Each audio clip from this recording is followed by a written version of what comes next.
They said justice was blind, until Sean Diddy Combs walked free, untouched by a storm that should have buried him. But while the cameras moved on, one man didn't. Denzel Washington didn't raise his voice, didn't point a finger. He simply asked for one conversation. No lawyers, no audience, just truth. What happened behind that locked door wasn't a trial, it was a reckoning. And tonight, for the first time, you'll hear what really broke the silence. So what? I bought the silence. That doesn't make me guilty. The room didn't react. There was no gasp, no camera flash, no jury to murmur in disbelief. Just 4 concrete walls and a single bulb humming overhead, casting a tired yellow glow onto the chipped table between them. Diddy leaned back in the steel chair, arms spread like a man who just won a game no one else knew was being played. He wasn't cuffed, wasn't sweating, just talking.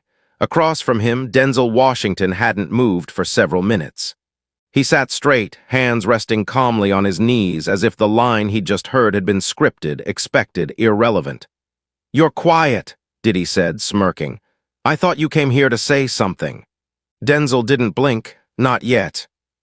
For the first time that night, a flicker of uncertainty passed across Diddy's face. The invitation hadn't come through agents or lawyers. It had arrived in silence. A hand-delivered note slipped under the door of Diddy's penthouse suite, handwritten, unsigned. Just one line, you owe one conversation, where it started. There were no logos, no threats, no demands, just an address in the Bronx. A house Diddy hadn't seen in 30 years. His old neighborhood. The basement where he used to listen to bootleg mixtapes and promise himself he'd never come back. Now here he was, in that same basement, sitting across from a man the world still listened to even when he said nothing. He had come out of curiosity. Maybe guilt, maybe fear, it didn't matter.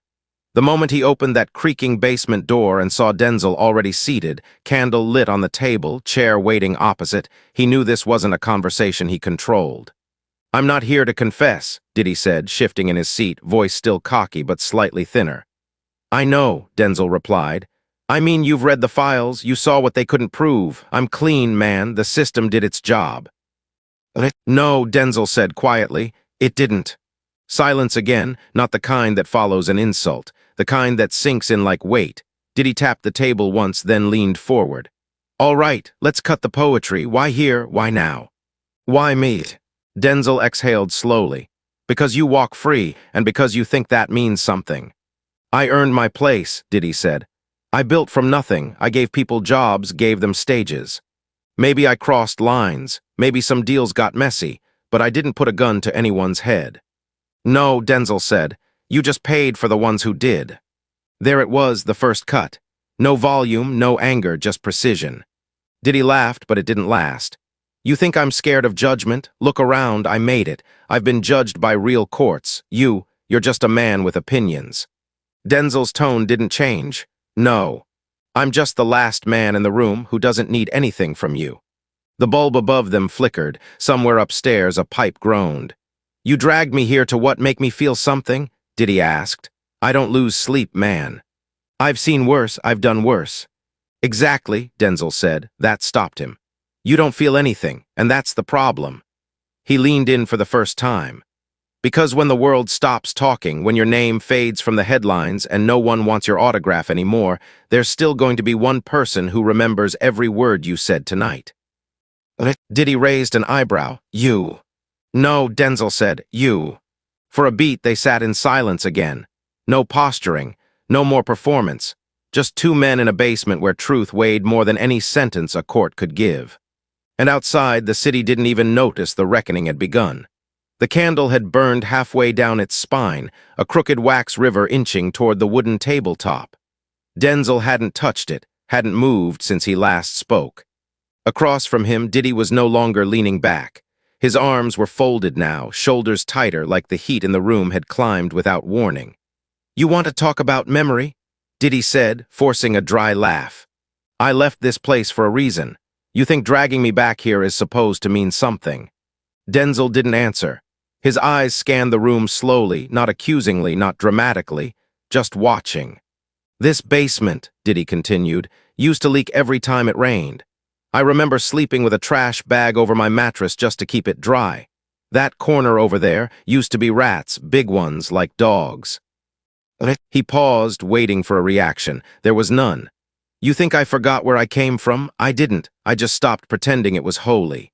Still nothing. You gonna say something, preacher? Diddy spat the last word with a smirk, trying to twist the silence into a win. Denzel finally looked at him, then down at the table between them. This table is older than both of us, he said quietly. Your mother used to serve meals on it, on Sundays. Diddy blinked. For a moment, he was no longer the man who signed deals in penthouses and slipped out of courtrooms untouched. He was a boy, just for a flicker, confused and unarmed. That was a long time ago, Diddy muttered. But it happened, Denzel said, and you remember. The stillness that followed wasn't empty. It was pregnant, with old ghosts, unfinished sentences, and the weight of things left buried beneath music charts and marble floors. You think I didn't struggle? Diddy said. You think I didn't bleed to get out of here? I had to kill the boy who used to eat at this table. You don't make it out carrying him. Denzel nodded slowly. No, but you didn't bury him. You locked him in the attic. And every time you laugh on TV, every time you cut a ribbon or take a photo next to some plastic charity check, he watches. And he knows. Diddy's jaw shifted. He looked away toward the window that showed only black. You talk like you're above all this. No, Denzel said. I'm not above anything. I've made mistakes. I've hurt people. But I never stopped asking who I was becoming every time I looked in the mirror. You stopped asking. Diddy laughed again, but it cracked at the edge. This what you came for? A sermon in a haunted house. You want me to cry? Apologize. You want a headline? I want nothing, Denzel replied. That's why this matters. That cut deeper than anything else so far. Diddy could handle critics. He could destroy journalists, silence accusers, charm talk show hosts. But this man didn't want anything. No deal, no favor, no association, just a conversation he couldn't walk away from without leaving something behind. Diddy stood up pacing. His footsteps echoed on the cracked concrete. You know what you don't understand, he said, spinning around. They let me go, they cleared me, not because I'm innocent maybe, but because I'm inevitable. I became too big to break. That's not corruption, that's evolution. Denzel remained seated. That's the line you feed yourself, he said softly. No, Diddy snapped. That's the truth. I paid everyone, staff, victims, lawyers, journalists. I paid because no one really wants justice, Denzel. They want silence. I just gave it to them. And what did you keep for yourself? Denzel asked. The question hung in the air like a held breath. Diddy stared, waiting for the trap to spring, but there was no trap, just the question, heavy, real. I kept the win, Diddy said. I kept my empire. And lost the witness. Diddy didn't answer. You walk into boardrooms now, Denzel continued, and they applaud, but none of them know what that silence cost. They weren't in the rooms. They didn't see the eyes. They didn't hear the shaking and the voices you paid not to speak. I didn't put a gun to their head, Diddy said again, this time weaker. You just bought the right not to listen. Diddy sat back down, slower this time. His voice dropped an octave. You think I'm broken, don't you? No, Denzel said. I think you're still hiding from the part of you that is. That landed, harder than anything else yet. Diddy's shoulders sagged just slightly. He rubbed his hands together like they were cold. The candle flickered. For a moment its flame bent low, nearly died, then steadied. Outside, a siren wailed somewhere in the distance, but down in the basement, time had thickened, memory had returned. And Diddy, for the first time, didn't look like a mogul. He looked like a man who had just been left alone with a question no amount of money could answer. I didn't force anyone, Diddy said. They came to me. They wanted the life. I just opened the door. Denzel didn't flinch. His eyes held steady, trained not on Diddy's posture or his tone, but on something deeper, on the fault line just beneath the confidence. The words Diddy threw like armor were starting to sound like bricks in a collapsing wall. Do you believe that? Denzel asked calmly. Diddy looked away, jaw tight. It's not about belief, it's about survival. Nobody makes it out of this game by being soft. You either own the room or the room owns you. And what does owning the room cost? Denzel asked. Diddy grinned, but it was all teeth and no joy. Less than losing it. He leaned forward, elbows on the table, voice lower now, intimate like he was letting Denzel in on a secret. You don't get it, man. You've been Hollywood your whole life. Safe, protected. You played the hero. I lived in the jungle. You think I had choices. Every handshake I made came with a price tag already attached. You either pay it or you get swallowed. Denzel didn't interrupt. He just waited, letting the words hang. I wasn't running some underground empire, Diddy continued. I threw parties, I signed artists, I cut checks. Maybe some people got hurt along the way, but I never told anyone to bleed. And when they bled, Denzel said, "Did you ever look?" Diddy opened his mouth, then closed it. He shifted in his seat, fingers drumming the tabletop like he needed noise to drown out the echo. There's a difference between doing something and letting it happen, Diddy said. Not when you profit from both, Denzel replied. The silence that followed wasn't theatrical. It was surgical. Diddy broke eye contact. His gaze dropped to the candle, now just a stub flickering against a pool of wax. You want me to say it, he said finally. You want me to say I knew. I don't need you to say anything, Denzel said. This isn't court, this isn't press. This is the last place in your life where pretending won't work. Diddy stood again, pacing. His voice rose, cracking with something halfway between defiance and exhaustion. Do you think I haven't asked myself those questions? You think I sleep easy? I see their faces, the girls, the ones who disappeared. The ones who stayed and smiled through their tears because they thought being near me was their only chance. Don't you dare think I don't carry that. He turned, eyes blazing. But it's too late now, I can't undo any of it. So what do you want? Redemption? You want me to confess to a ghost? Denzel's voice was still measured. I want you to stop lying to the only person still listening. Diddy's breath caught. For a second, the weight of the room pressed in hard. The candle fluttered. You knew, Denzel said softly. You always knew. And you told yourself the system was dirty, so playing dirty made you clever. But it didn't.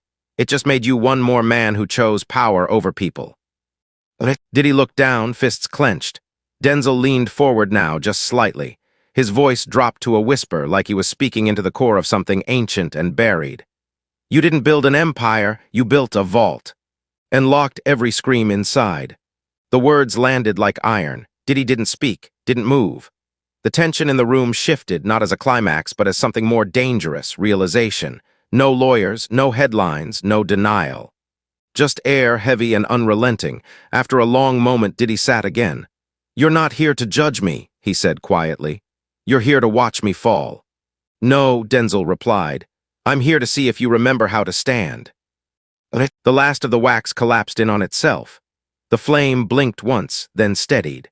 In the dim glow, Diddy looked smaller than he ever had on magazine covers or music videos.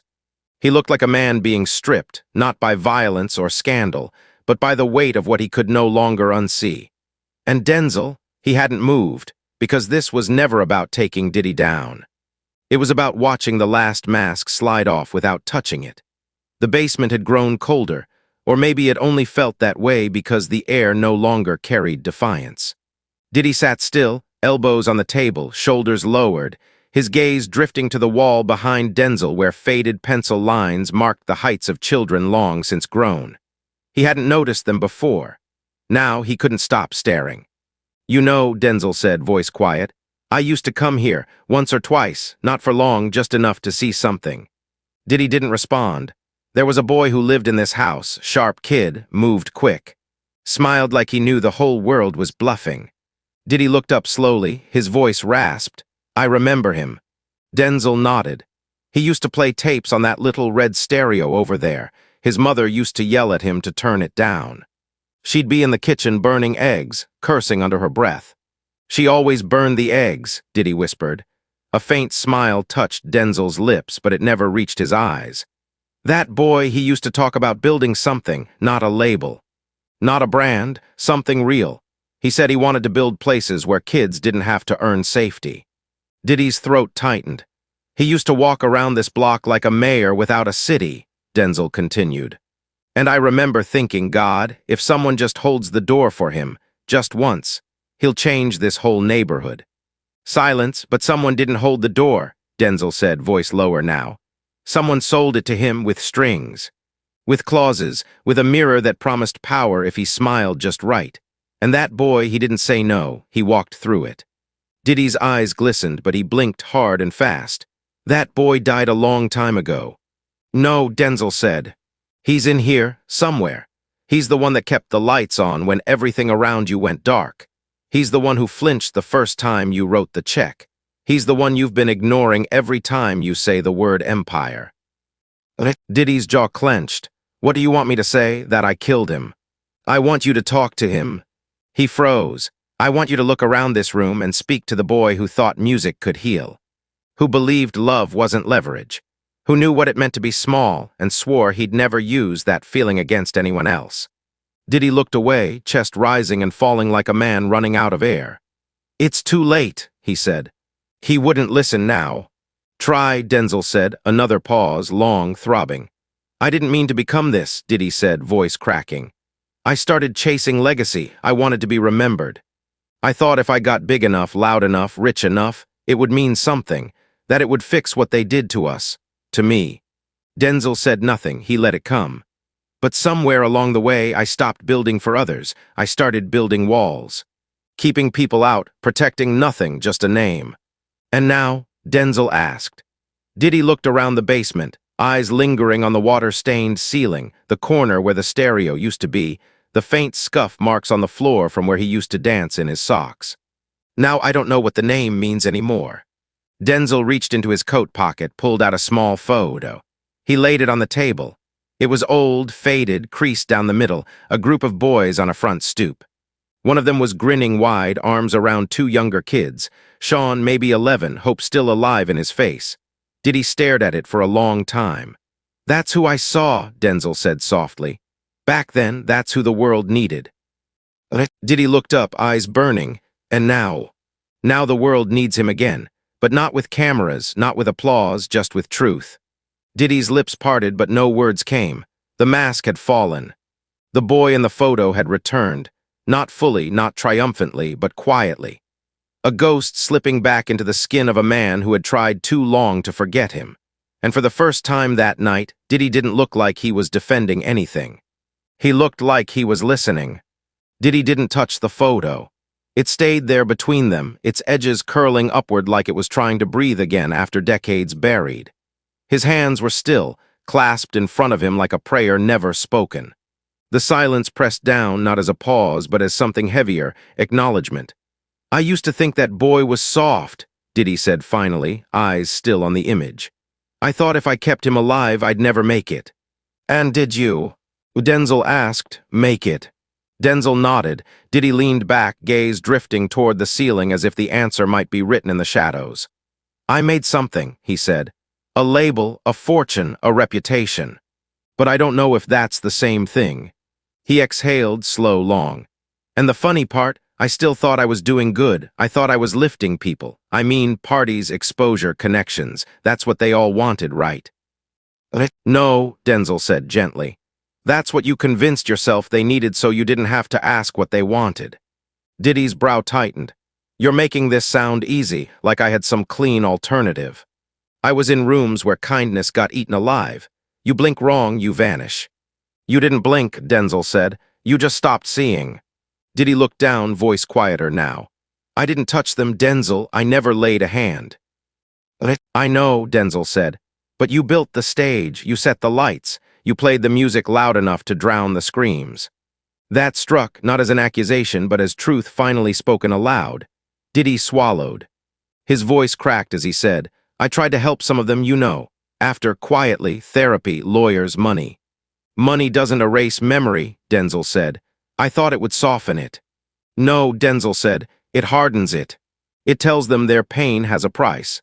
Diddy winced, his voice lowered to a near whisper. You think I'm evil. No, Denzel replied.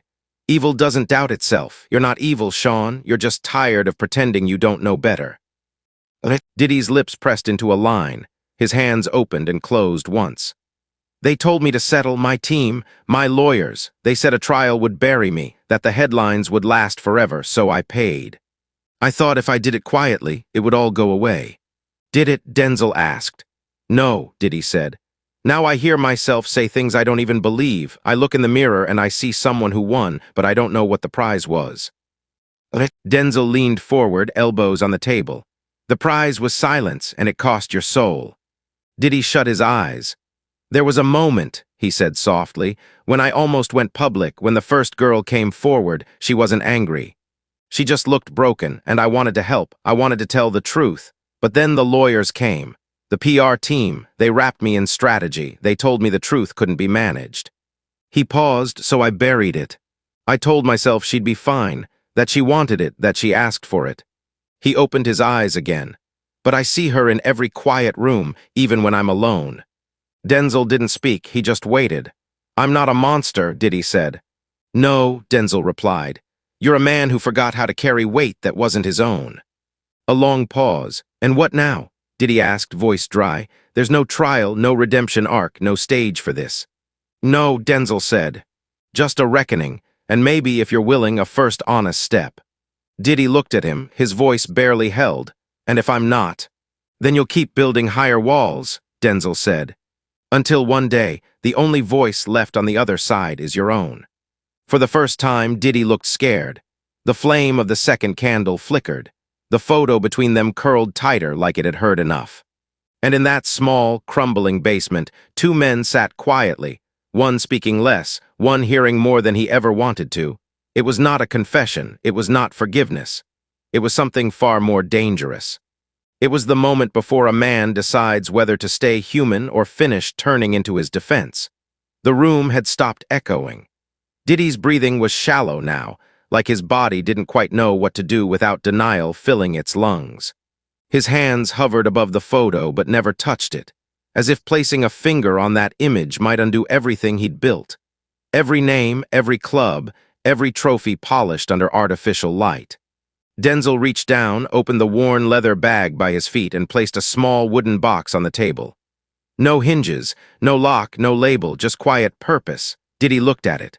What is that? Denzel didn't answer, he waited. Slowly, Diddy reached forward and opened the box. Inside sat a single black audio recorder, cheap, old, the kind that didn't stream or sync. It only remembered. He stared at it. Is this recording? It was, Denzel said. From the moment you sat down. Diddy recoiled slightly, not in fear, but in calculation, his instincts kicking in like muscle memory. You brought me here to trap me. No, Denzel said. I brought you here to give you your own voice back. You've been hiding behind lawyers and handlers for so long, you forgot what it sounds like when you speak without an audience. Diddy's eyes narrowed. Where is this going? Denzel slid a small envelope across the table. There's a foundation, helps survivors. One you declined to fund 5 years ago, they've agreed to take this tape. Not for blackmail, not for press, for truth. You want me to let you send this? No, Denzel said. I already did. Diddy's hands clenched around the box, knuckles white. But there was no threat in Denzel's voice. No force, just clarity. You asked me what I wanted, Denzel said. There it is, not your guilt, not your money, just your unfiltered honesty finally put somewhere it belongs.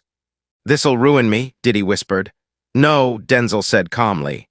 You already ruined what needed to be ruined. This might be the only thing that keeps something worth saving. Diddy sank back into his chair. The candle was nearly out now, its flame dancing in panic, casting the recorder's shadow like a scar across the wall. I said things tonight I've never said to anyone, Diddy said. Not even to myself. That's why it matters, Denzel replied. Because for once no one coached your lines. There was a long silence, not tense, not loaded, just still. Diddy looked at the recorder again. They'll listen to this. They already are. Diddy looked down, exhaled. Then it's done.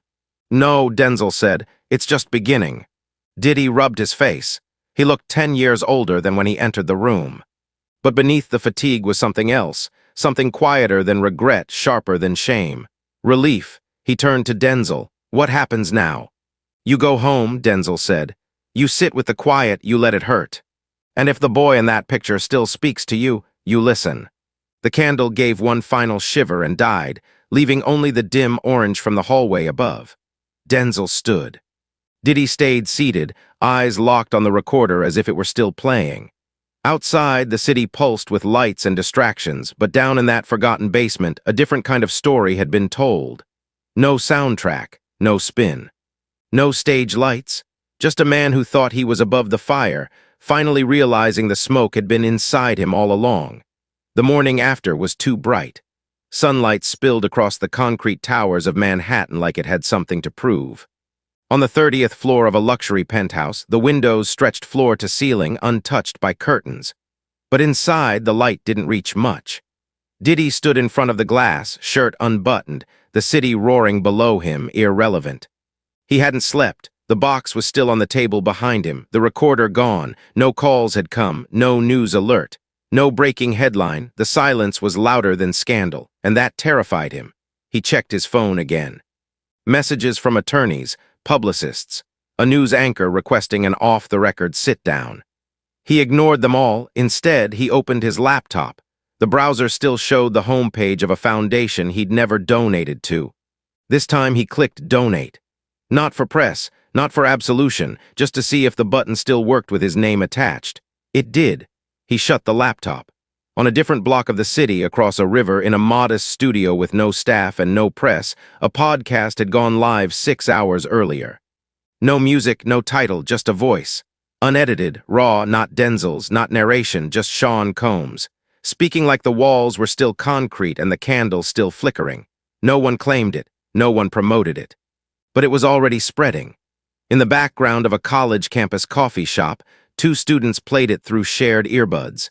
In a courthouse break room, a junior clerk paused mid-bite to stare at the wall while the voice played. And in a quiet room outside Baltimore, a woman with old scars and older memories sat alone, hearing the words of the man she thought the world had forgotten she ever cried over. He didn't apologize, but he didn't lie either. In the silence between sentences, there was weight, and sometimes that's more than enough. Back in the penthouse, Diddy sat down at the kitchen counter. He poured a glass of water and drank half, then paused, staring at the surface. His own reflection was still there, but it looked different now. Across the city, Denzel sat on a park bench in Harlem. No cameras, no entourage, just a coat, a coffee, and a folded copy of a local paper beside him. He wasn't reading it, he just sat. A young man passed by and recognized him, didn't say a word, just nodded. Denzel nodded back. That was enough, because the point had never been to destroy a man. It had been to leave the door cracked open, just wide enough for the boy still trapped inside him to come home. Somewhere deep in the noise of the city, someone would hear the tape and feel less alone. Somewhere else, someone who had never dared speak might find the courage to. And somewhere in the back of Diddy's mind, the silence was no longer something to weaponize. It was something to answer to. Reckoning doesn't arrive with sirens. It walks in slow, sits down across from you, waits until the mask falls on its own. Then it hands you a mirror and asks one final question without ever speaking it. Are you ready to see what's still left behind your name? And if you are, will you face it without looking away?